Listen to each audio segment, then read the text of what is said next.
Hey, what's up guys? Welcome to my complete and detailed Portal PvP guide. So Portal is a natural type fruit in Blox Fruits that in my opinion is one of the best fruits in the game for PvP. In today's video you're going to learn everything you need to know about Portal regarding how to play, as well as best swords, guns, fighting styles, advanced tips and tricks, and much more in a very detailed guide. Before we begin, I'd like to mention that I've been maining this fruit since it was door when I started this game, which is why I feel I can give the most complete guide. One last thing, for advanced users of the fruit, I'll be covering advanced tips and tricks later in the video. However, I still recommend watching the entire video so you don't miss anything.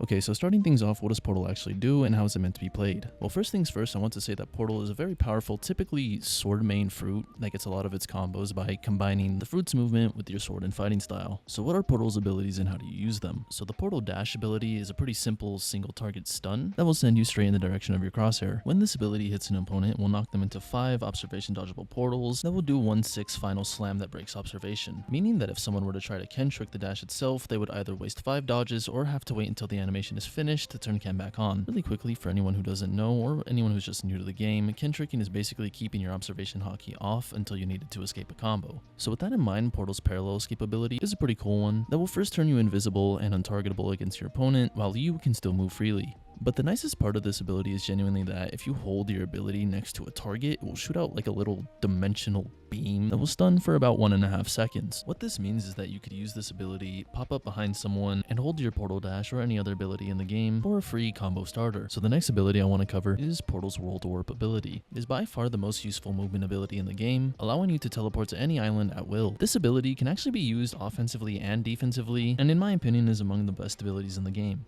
And while the Portal Jump and Quantum Leap abilities are pretty self-explanatory, and both are just extra movement options, there's other ways to use these properly, but like I said, we'll cover that later in the video. In fact, let's now talk about the main part of Portal's kit. This is the Dimensional Rift. The way this ability works is that when you press it, it will put out an AoE Ken-breaking black hole that will pull in any targets doing an okay amount of damage while isolating you and whoever else you pulled into the dimension. So to summarize this ability, you're basically Gojo from Jujutsu Kaisen, and while your opponent can still escape this dimension by jumping out to the top, I do think it's worth mentioning that the player who used the dimension will have priority over who jumps out first, meaning that if both players are trying to get out at the same time, the person who owns the dimension will have priority. Now moving on, for Portal's best fighting styles, it is relatively straightforward, with Sanguine Art at number 1, alongside Godhuman as a very viable secondary option. So the reason you want Sanguine Art with Portal is due to the insane value of the Z move, or Bloodbane Drain, which by the way, while the damage can be Ken tricked, the heal will still heal you for the full 3000, and just along with being the easiest fighting style to combo with, Portal is a sword main fruit, and with the best 2 swords in the game being either the Dragon Trident or Gravity Cane, 2 swords that synergize best with Sanguine Art, there's literally no reason not to run this fighting style, besides maybe you just want to switch it up and use Godhuman, or if you're running a sword that synergizes better with Godhuman. For example, a sword like the True Triple Katana or TTK would be a sword that synergizes better with Godhuman than it does with Sanguine Art. The reason for this is because Sanguine Art, while being arguably the best fighting style in the game, almost relies on a sword or fruit that can act as a combo starter, because the only 2 abilities for Sanguine that can start a combo are both Ken dodgeable, and both moves on the TTK are also both Ken dodgeable, meaning for the TTK you would want a fighting style that can compensate for that, which is why you would run something like Godhuman, or if you felt like it, you could run something like Electric Claw, although I wouldn't personally recommend it. Alright, now moving on, for Portal's best swords, I'm happy to say that it has a lot of amazing options. It has 2 of the best top of the meta swords, along with amazing potential to use any other sword in the game. You really can run whatever you want for this, so your best 2 options are always going to be the Dragon Trident or Gravity Cane, as they are just the most broken for Portal. The reason for this is actually because both swords have amazing combo starters and combo extenders, and will generally just make your fights a lot easier. On top of all that, these 2 swords actually have great combo setups for the Portal dash, giving you an infinite combo with the Gravity Cane, for example, when you match it with something like Sanguine Art. And something to keep in mind is that the infinite combo with the Gravity Cane and Sanguine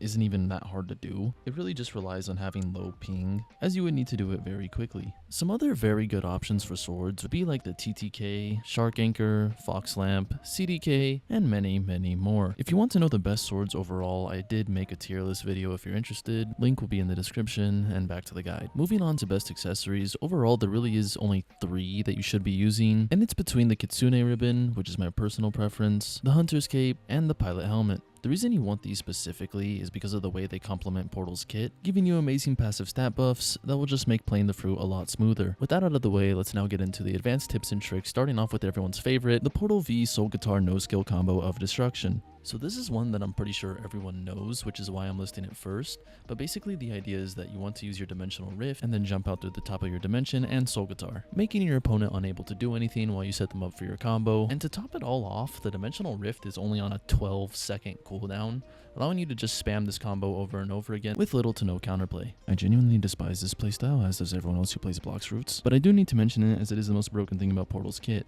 With that out of the way, let's now talk about making the most out of your kit with Portal. First thing I want to talk about, as I don't ever really see anyone else doing it, is using your rolled warp for more than just running away. This ability, if you hold the menu out while you're about to be hit by something, it will still actually allow you to TP away in the middle of their combo, which you can use to teleport to the island that you're on, making it a very useful repositioning tool. Speaking of repositioning tools, let's talk about how to use Portal's movement correctly. So you don't want to just be dashing around and occasionally doing a few M1s, as you will be very easy to catch. You want to be using all your options like your portal jump, quantum leap, rolled warp, flash step, and sometimes even your portal dash. Depending whether or not you're about to set them up for a combo, I usually won't use the portal dash if I'm about to go for a combo, as that takes away something that can extend the combo. But if I'm just trying to move around or maybe bait out one of their abilities, then in that scenario I will use the portal dash to move around. Another small tip I'd like to mention is using your jump when you dash. Almost as if you're trying to bunny hop, you want to be jumping a second after you press the dash button. This is a good way to make sure your movement is sporadic, and it does make your movement a little bit harder to track. For example, if I wanted to approach my friend here and set him up in a combo, it looks something like this. Another thing I want you to keep in mind is where your portals are. In the clip on screen, you can see I'm using portals that are left behind by the quantum leap I previously used in order for me to still have access to movement even though my abilities are on cooldown. And with that in mind, the last thing I want to talk about is something I call portal peeking. The idea is that you basically want to be using your quantum leap to get you in for an attack and to get you out if it misses at the same time. And for the last part of this guide, I'm just going to be including various different combos with different weapons and fighting styles, and you can just pick whichever one you want to use.